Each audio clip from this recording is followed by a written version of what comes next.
क्या कर रहा था नीतीश कुमार का इंटेलिजेंस? कहाँ थे नीतीश कुमार के सीआईडी? कहाँ थे नीतीश कुमार के इंटेलिजेंस?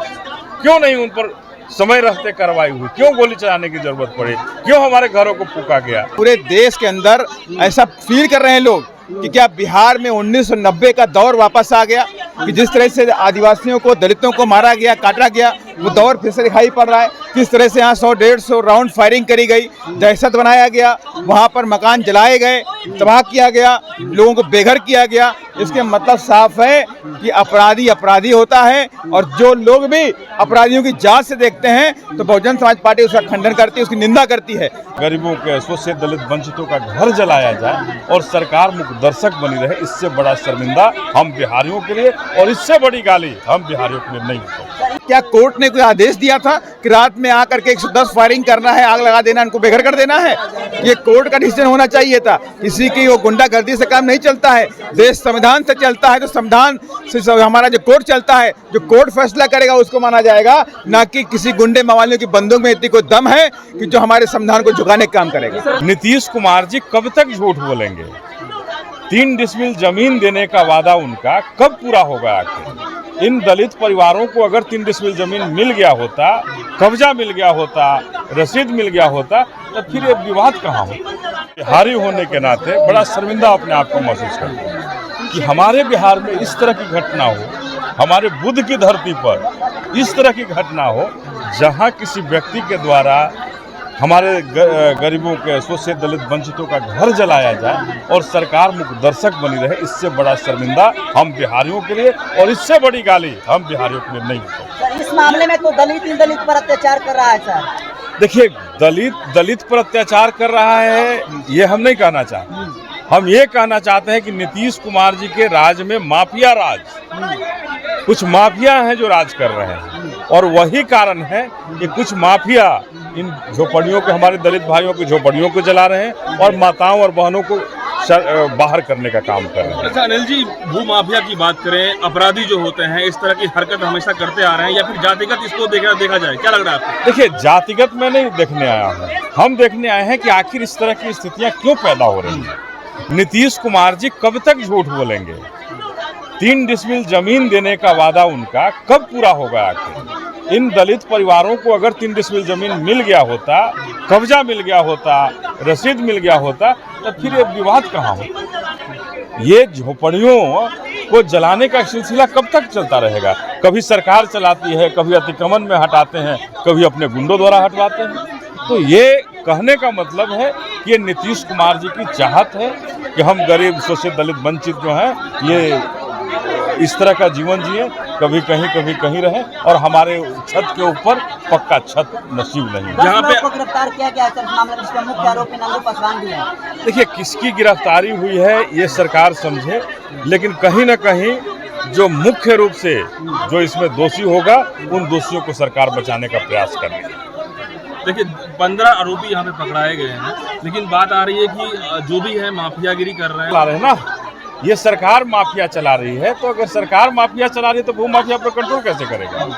माफिया सरकार चला रहा हो और अपने आप पर कंट्रोल कैसे करेगा? ये भू माफिया की सरकार है, और यही कारण है कि भू माफिया जहाँ गुंडागर्दी होती है, इतनी गोली चलती है और वहाँ कोई कार्रवाई नहीं होती। अगर सैकड़ों के संख्या में आते हैं, क्या कर रहा था नीतीश कुमार का इंटेलिजेंस?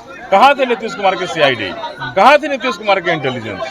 क्यों नहीं उन पर समय रहते कार्रवाई हुई? क्यों गोली चलाने की जरूरत पड़ी? क्यों हमारे घरों को फूका गया? तो सवाल बहुत सारे हैं जो नीतीश कुमार को जवाब देने जरूरत। अनिल जी, आप यहाँ आए हैं, क्या कुछ हेल्प की जाएगी और ये तमाम दलित समाज में क्या कुछ?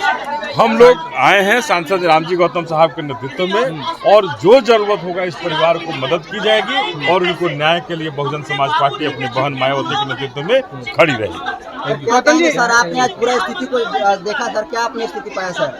देखिए, दर्दनाक भी है और भयावह भी है, और ये तो कंफर्म हो गया कि बिहार के अंदर जंगल राज है। यहाँ पर शासन नहीं है, या अनुशासन भी नहीं है, यहाँ पे कुशासन है। और इस जंगल राज एक दिन में नहीं है, कई दिनों से देखने को मिल रहा है। चाहे मुजफ्फरपुर में जो आपके देखा कि किस तरह दलित बच्चे के साथ बलात्कार किया गया, और वहाँ पे अपराधियों को बचाने के लिए तमाम तरह के षड्यंत्र रचे गए। ऐसे ही मधुबनी में 2 घटनाएं घटी, ऐसे गया के अंदर घटना घटी, ऐसे नालंदा के अंदर नायरा जो है और बच्ची है, उसके साथ में जो भी हुआ उसको लेकर के सरकार अभी संज्ञान नहीं ले रही है, पूरी तरह गंभीर दिखाई नहीं पड़ रही है। और उसके बाद देखिए ये बड़ी घटना घटी और इसको देख के ये लग रहा है कि पूरे देश के अंदर ऐसा फील कर रहे हैं लोग कि क्या बिहार में 1990 का दौर वापस आ गया, कि जिस तरह से आदिवासियों को, दलितों को मारा गया, काटा गया, वो दौर फिर से दिखाई पड़ रहा है। किस तरह से यहाँ 100-150 राउंड फायरिंग करी गई, दहशत बनाया गया, वहाँ पर मकान जलाए गए, तबाह किया गया, लोगों को बेघर किया गया। इसके मतलब साफ है कि अपराधी अपराधी होता है और जो लोग भी अपराधियों की जांच से देखते हैं तो बहुजन समाज पार्टी उसका खंडन करती है, उसकी निंदा करती है। अपराधियों की कोई जांच नहीं होती है। अपराधी अगर किसी पार्टी का कार्यकर्ता भी होता है, आपको याद होगा उत्तर प्रदेश के अंदर माननीय बहन कुमारी मायावती जी मुख्यमंत्री थी और बहुजन समाज पार्टी के वरिष्ठ नेता, उन पर एक आरोप लगा कि उन्होंने गरीबों के मकान में गिरा दिया था। तो माननीय बहन जी ने ऐसे लोगों को अपने घर में बुलाकर अरेस्ट कराने का काम किया। ऐसी ताकत दिखानी पड़ेगी बिहार के अंदर, तब जा करके यहाँ पर ये जो क्राइम है वो कंट्रोल हो सकता है। जो आरोपी परिवार है उसका कहना है कि ये जमीन जो है नंदू पासवान की, ये लोग गलत तरीके से रह रहे थे, गलत तरीके से कहेंगे। 1995 से चल रहा है। 1995 में जो जानकारी मिली कि 1995 से कोर्ट में ऐसे पेंडिंग पड़ा हुआ है। तो क्या कोर्ट ने कोई आदेश दिया था कि रात में आकर के 110 फायरिंग करना है, आग लगा देना, इनको बेघर कर देना है? ये कोर्ट का डिसीजन होना चाहिए था। किसी की वो गुंडागर्दी से काम नहीं चलता है, देश संविधान से चलता है। तो संविधान से हमारा जो कोर्ट चलता है, जो कोर्ट फैसला करेगा उसको माना जाएगा, ना कि किसी गुंडे मवालियों की बंदूक में इतनी कोई दम है कि जो हमारे संविधान को झुकाने का काम करेगा। जीतन राम मांझी जी अपने परिवार को चलाने का काम कर रहे हैं। उनको मंत्री पद चाहिए तो उनको मिल गया, उनके बेटे को एमएलसी पद चाहिए तो उनको मिल गया, लेकिन उनके समाज को कुछ नहीं मिला। उनका समाज ठगा हुआ महसूस कर रहा है। आज भी देखिए कि इससे छोटी छोटी झोपड़ियों में उनका समाज रहता है। तो ये तो उनके लिए शर्म की बात है कि उनको आना चाहिए था और यहीं पे बैठना चाहिए था और देश के प्रधानमंत्री जी से बोलना चाहिए था कि इस घटना की सीबीआई जांच होनी चाहिए और जो बड़े से बड़े सफेद जो नकाबपोश लोग हैं, जो पर्दे के पीछे बैठे हुए हैं, उन पर भी कार्रवाई होनी चाहिए। राहुल गांधी का ट्वीट आया, उन्होंने लिखा है कि बहुजनों पर अत्याचार नहीं सहेंगे नवादा घटना को लेकर। जब उनको लगा कि आदरणीय बहन कुमारी मायावती जी ने पूरा इस माहौल को बदल दिया है और तो उनको लगा कि हमारे हाथ से सब कुछ निकल रहा है, तो ऐसे लोग अपनी राजनीति को बचाने के लिए इस तरह के ट्वीट करते ही रहते हैं। सरकार तो फेल है टोटली। मैं तो कहूँगा माननीय मुख्यमंत्री जी, आपकी उम्र हो चुकी है, अब आपको अपना मुख्यमंत्री पद से इस्तीफा देना चाहिए और समाज की सेवा करनी चाहिए। देखिए, मैं किसी का, अगर किसी पार्टी का कार्यकर्ता हो, इवन किसी भी पार्टी का कार्यकर्ता हो, तो उसका जो क्राइम है, आज उसका क्राइम ये कहता है उसे जेल की सलाखों के पीछे रहना है तो रहना पड़ेगा। 12 लोग की तो गिरफ्तारी हुई है सर। और भी लोग हैं, उनकी गिरफ्तारी होनी चाहिए।